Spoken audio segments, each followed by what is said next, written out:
May the words of my mouth and the meditations of all our hearts be ever pleasing in your sight, O God, our strength and our Redeemer. Amen. So there's a saying, I think I've shared in the sermon before, but we're going to share it again, that often happens in church. If you do something once in church, it is an experiment. If you do something twice in church, then it becomes a practice.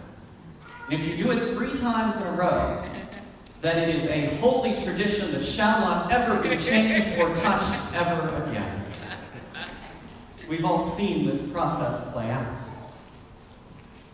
And I have a story to tell about this and a dishwasher. Back in the congregation I used to be in, there was a group of women, amazing women, who would cook funeral lunches after the funerals. And the funeral lunches were always served on the real plates, real silverware, and the ladies spent all the time washing it. If it was 50 people, if it was 150 people, they did the dishes by hand. We had a big sink, but we did not have an industrial dishwasher. Someone deciding to be generous donates a very expensive and very nice industrial restaurant-grade dishwasher that can do a load of dishes in like 5 minutes flat. In and out. And we're thinking, this is great. This will not only help the women out, it'll help the church out. And every time we have an event, we can start using the real plates more. In the long run, it'll be greener because we're not using as much plastic. Like, what's the downside here? There was a riot. Like overnight. Because it divided the women of the funeral luncheon. Half of them were ecstatic to have this new tool, and half of them were like, we can't possibly change how we've done things. If you put those plates in there, they're going to break. Not true, we did a test. Well, it's going to use more water. Not true, because the way they wash dishes, they used a ton of water. There was no reason why these ladies should be upset. But it just festered and built because we changed the way things had always been done.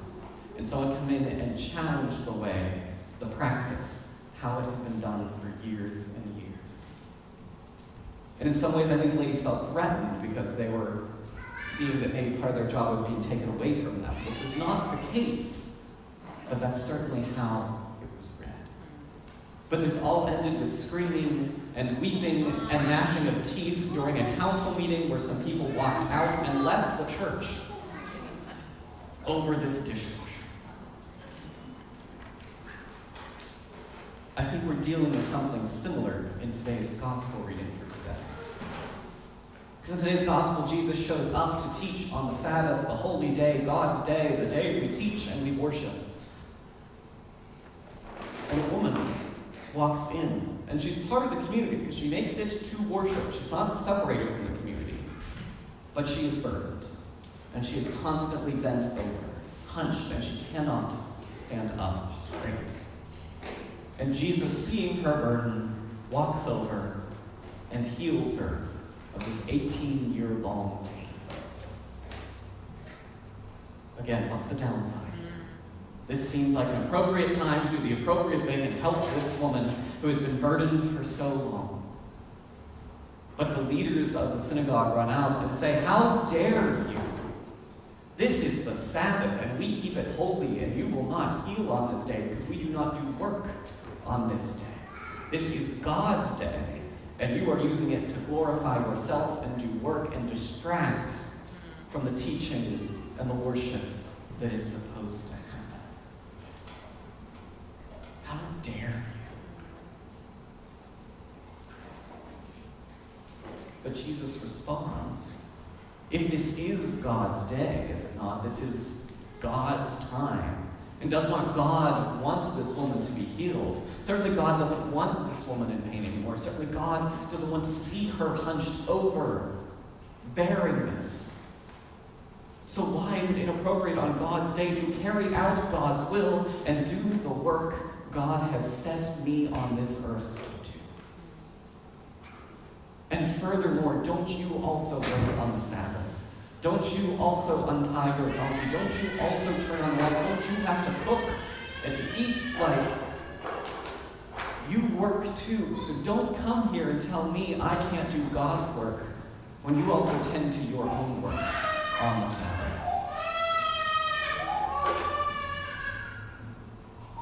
And the temple people are put to shame, and the crowd cheers Jesus and his mission.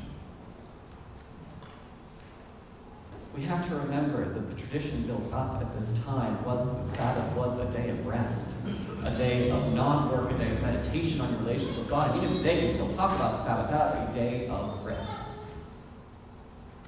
A day when we're supposed to focus on our relationship with God, a day when we're supposed to focus on worship and focus on only God and God's work. And the way they interpreted God's work was worship and prayer and meditation, of only doing things that go towards God and point us towards God. So the work you did at home did not point you towards God, so you weren't supposed to do it. That was the tradition. It had been done for years and years this way. And it wasn't until Jesus came along, much like the dishwasher, and said, wait, maybe we've been doing something a little wrong. Maybe we need to rethink how we understand the Sabbath and what the Sabbath is supposed to be. It's not just about rest. It's not just about not doing work for the sake of not doing work.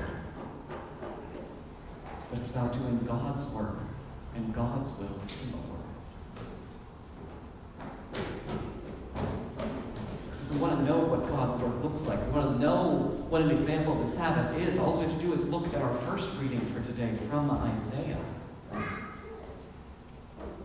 I have to mention the words that are said in Isaiah are mentioned to a nation that is grieving and mourning and not in a good place.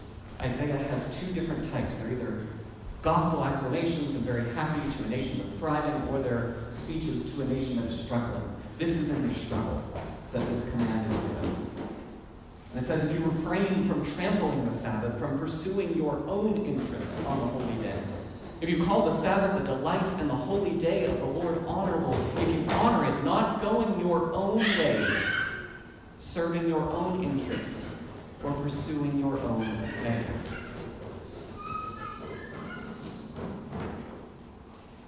It says nothing about rest there.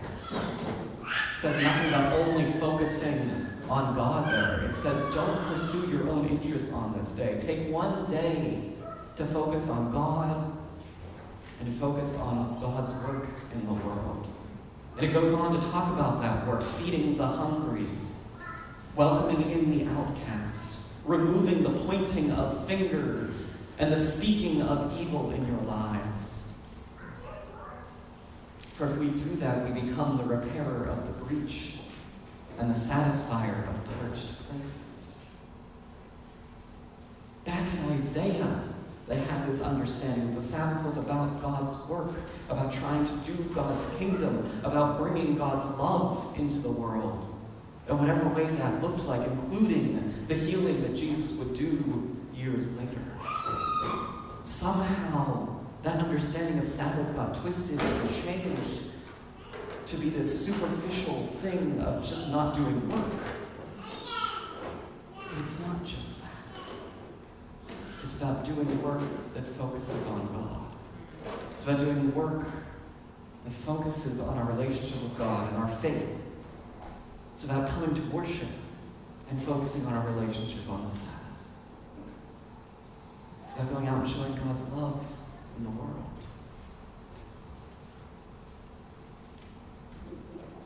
Worship and prayer and meditation are part of Sabbath, but they are not the whole thing. And we can't limit ourselves to an understanding of Sabbath that is just that. And when we open up that understanding of Sabbath, when we understand that it's about God's work, we realize that we have Sabbath not just on Sunday, but throughout our week. We have Sabbath whenever we go to the community day and clean up the park. We have Sabbath when we gather with our friends and watch a movie. We have Sabbath when we go out and volunteer in our lives. We have Sabbath when we help those in need or take care of a family member who's sick. That is all Sabbath moments breaking into our lives, reminding us of God's work and God's love. We should also emphasize that Sabbath can mean rest. There is something to be said for holy rest, for taking time to take care of ourselves. Don't mishear this as saying you have to work all the time. There are certainly times when we need to rest, when we need to put on Netflix, when we need to do the things that fill us so that we can go out and serve all the more. God does not want us to be exhausted and bent over all the time. God does not want us simply to give and give and give till there's nothing left. God wants us in this for the long haul.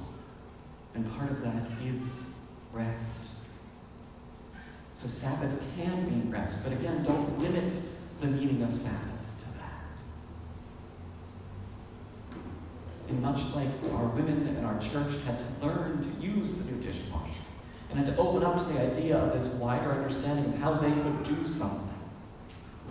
Widen your understanding of Sabbath. And think about other places in your life where you might be closing off something because of the way you've always done it. Because the way the rule has always been interpreted. The way years and years of tradition has built this thing up, and is it really something that's life-giving and fulfilling, or is it blocking something? Because that's what Jesus is bringing us in today's message, a different understanding of Sabbath, a change in tradition that wasn't non-traditional, but a different understanding.